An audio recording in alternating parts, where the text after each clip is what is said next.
Hi everyone, Pam Gregory, astrologer. I'm going to be sharing some thoughts with you today. This will have very little astrological detail, but just some thoughts I've been having, broad brush strokes, if you like, about the times we're in. I think it's very clear that we're going through massive purging and cleansing in our world. It's very clear everywhere. But we're also going through a rebirth, because with that collapse of the old, that leaves a vacuum and something new has to come in, and let's make sure that that something is really wonderful. Several people whose spiritual judgment I trust completely are all saying that there's a grid of light that is now firmly established across the earth, which is really wonderful. So see that as energetic scaffolding, if you like, and in your walks in nature, in your meditations, can you build on that scaffolding? Can you add substance to it? Can you add bricks of light to give it more form and strength? Because the more we do that, the more light will come into our world. Remember the power of visualization when we do this. The whole world is made up of energy and frequency. That's what our world is. It's absolutely fundamental to everything. And when you're meditating, I mean, I personally very often perceive a kind of white column of light coming in through my crown chakra. Sometimes it's sort of at an angle coming in through the third eye. But either if you perceive those yourself or imagine that you perceive them, can you see them as kind of torches, beams of light burning through any remaining darkness out there in the cosmos? So increasingly, we're just beaming all these torches up into the darkness, and eventually the darkness just becomes like netting, really. We can do this very, very powerfully with our meditation and our visualization.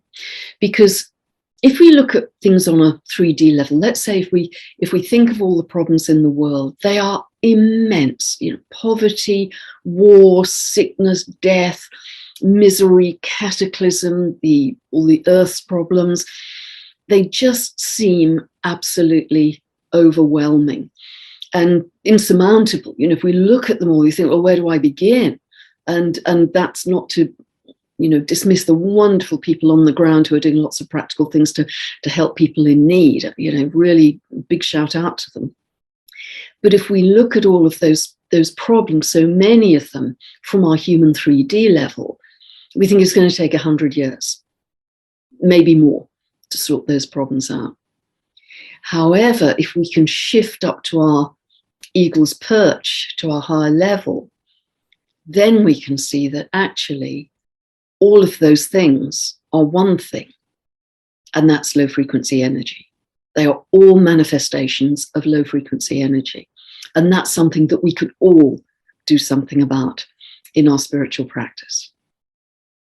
So looking at in making that shift, we shift from 3D, all this work to be done, and it's going to take a century or so, to 5D. And I'm going to give you some examples of that as we go through this. Now, we're very well aware that there are powerful waves of photonic energy coming onto our Earth. The Earth is moving through the photon belt. It does this roughly every 12,000 years. If you listen to the work of Rory Duff, roryduff.com, put the link below, he has done a lot of work with this. We know that the magnetic shield of the Earth has fallen significantly, which is allowing in more cosmic and galactic light and energy. We know that the Schumann resonance is strengthening in its amplitude. We're seeing it peaking. We as individuals are having many physical symptoms of ringing in the ears, insomnia, extreme fatigue, aches and pains, headaches, as our little individual energy fields have to adapt super quickly to this very high level of light coming in. We've never had it before. It's absolutely unprecedented, and it's coming in very quickly. And when this happens, if we look at this in terms of physics, you can't have over an extended period very high frequency light and low frequency energy in the same space for any long period of time. It starts to destabilize, and it's the higher frequency light through a process called downward causation that destabilizes the lower.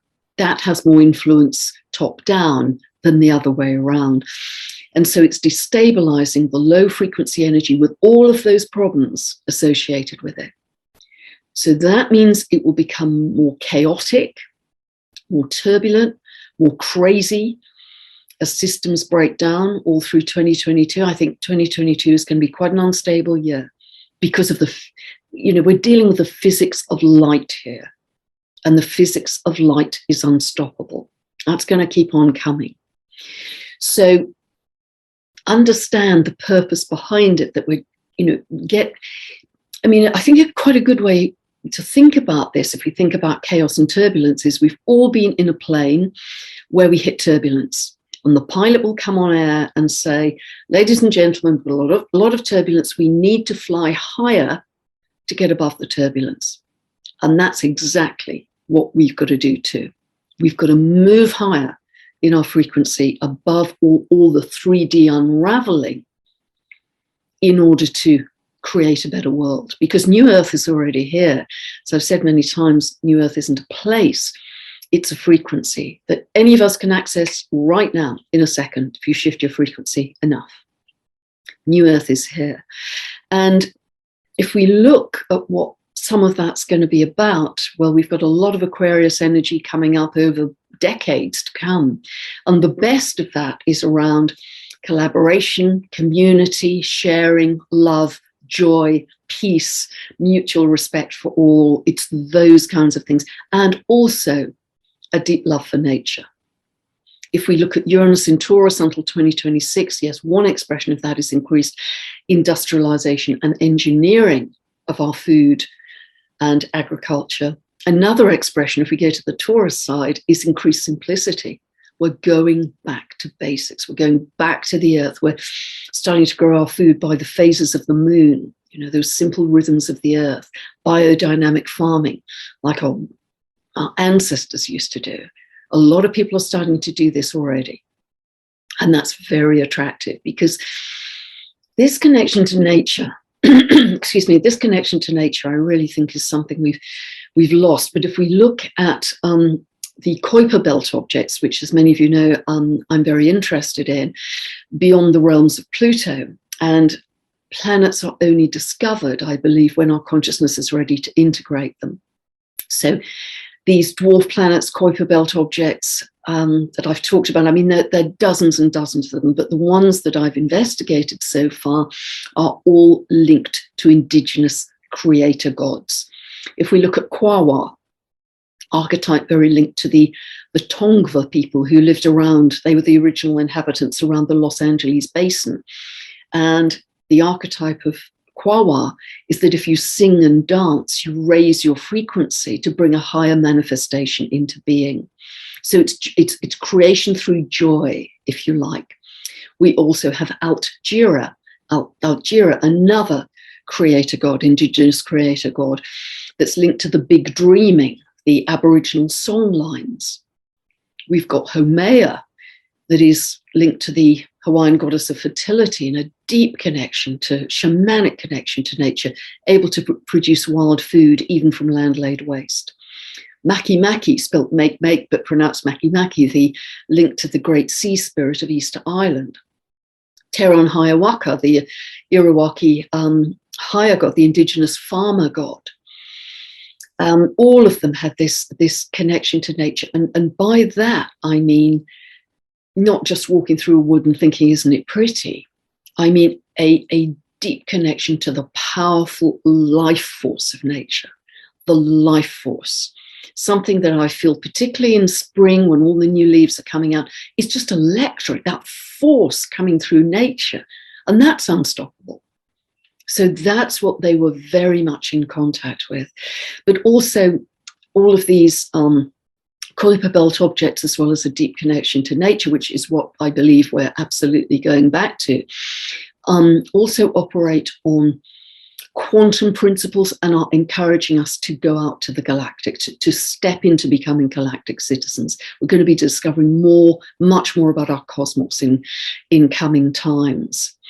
And this deep connection to nature, so often, already still, indigenous people still have this connection. The Aboriginal people, the North American Indians still have this connection in a way that modern man has lost, I believe, in a very big way. You know, when we say ancient peoples, I think very often it can sound derogatory that ancient means primitive, and that now we are super civilized, super sophisticated in our technology, and everything is digitized and linked, and we live in smart cities, and, you know, we have no need for nature. And I think that is a really big mistake. And if we look at some of the very ancient cultures, if we look at, say, the pyramids in Giza and how they were built, I mean, look at the work of Graham Hancock and Robert Duvall with this, that the pyramids were built precisely to really mirror constellations in the heavens at particular times in the year. I mean, it's extraordinary. And I've seen documentaries about Machu Picchu where engineers have tried to replicate the precise building of Machu Picchu, where often you can't even get a knife blade between the stones, and they've used diamond cutters and laser cutters, and they can barely replicate the precision. And supposedly these ancient peoples didn't even have a calculator. So, you know, how much have we lost in our modern civilization? Because I think we're going to rediscover a lot of these really amazing things. And when we do that, our lives start to become magical, kind of magical synchronicities. Example, very simple example. I was speaking to somebody yesterday who some months ago needed some very expensive surgery. She was in a lot of pain. She needed about £30,000. That's a lot of money. She didn't have that money. So to look at it in a 3D way, she would have had to work incredibly hard every evening, every weekend to earn that extra pot of money, which would have taken many months to do before she could have the surgery. But she decided to do it in a 5D way. So she went out amongst her favorite trees, super focused, set a clear intention that this money will come to me. Didn't know how. Universe far smarter than us in knowing how it'll come. Set a clear intention, this money will come to me. She released it to the universe in total trust. In a very short space of time, I think it was within the month, exactly that sum of money arrived from somebody who'd an inheritance and wanted to thank her for doing some great work and being a very positive influence on his life. Wow, magical synchronicities.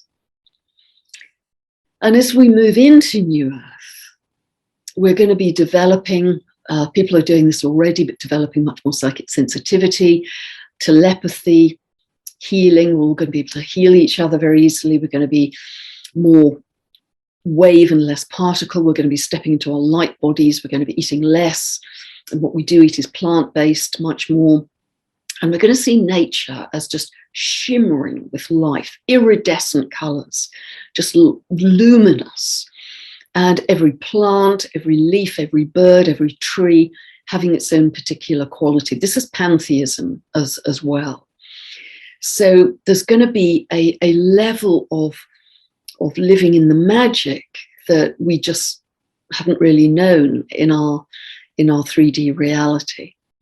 And other examples of people who are working with 5D. I mean, Lynn McTaggart, very much, if you read her Intention Experiment book, quite an old book now, but boy, she's done some wonderful work in reducing violence in the Middle East in past years. And she did it very much as a controlled experiment. You can read all about it, or her more recent book, The Power of 8, how she's helping to heal people by, again, setting clear intentions, using energy, and the people get healed very, very quickly. Dr. Joe Dispenza is doing some wonderful work with this. Many years ago, I attended about 14 of his workshops and witnessed many, many miracles in those workshops, and had to blink, really had to blink to believe what I was seeing. And this isn't to promote his work. He certainly doesn't need my promotion. He's doing very well already. But his workshops aren't principally about health, but very often people go who have very advanced conditions, genetic or just have become very serious conditions. And simply through meditation, He will help people raise their frequency, and that is measured by having electrodes on their head, so he can actually specify how much they've raised their frequency. And in doing that and increasing the coherence in their system, they actually reboot their bodies back to the blueprint and very often have a very rapid healing. And it's helped by the energy in the room too. And I'm saying this, as I say, not to promote his work because he doesn't need that, but if you go onto YouTube, Dr. Joe Dispenza student testimonials, you can see really ordinary people like you and me, regular people, just tell their story of what happened, essentially working with energy and stepping into 5D. No longer the push and struggle and effort of 3D, but stepping into 5D. So this is where we're headed. And in a recent video, I was talking about astrology absolutely not being the 100%. And that's why astrologers can't very specifically predict events, because it's a co-creation. Because astrology is the pattern, it's the sheet of music, but it is the co-creation of what actually happens is down to our individual and collective frequencies of how we play the music. Is it really poorly and disharmoniously, or is it magnificently? But actually, there are three parts to this co-creation. There are three parts to this reality, this future that we're weaving. Because the third part is the light, the photonic light, photonic energy, the physics of light that's unstoppable, that's pouring onto our earth. So it's tripartite, the pattern of the astrology, the frequency of our collective and individual, and also the light, which is at higher levels than we've ever known before. So this, as I see it, is where we're headed. And from that point of view, things become exciting as opposed to just wreckage, because we are going to go through some very rough months, I believe, before, on a mass level, we see New Earth manifesting with more of its green shoots, not on an individual level, as I say, many people already living at that level, but on a mass level. So again, this is about our mastery of, if we live in love, as far as we're able, if we can live without division, without those negative expressions of hate and anger and fear, and just live in love, and this feeling of inclusion, that is when we really start to accelerate our development towards 5D. And everybody is on their own timeline. In yoga, they always teach you there's no comparison. Don't look at the next person. You're running your own race. And I think that's very true of this period in time, that we are all on different timelines because of our soul contracts. Some people are ahead on the fast track elevator, but you will get onto that fast track elevator at a different time to the people around you, but that's what's going to be right for you.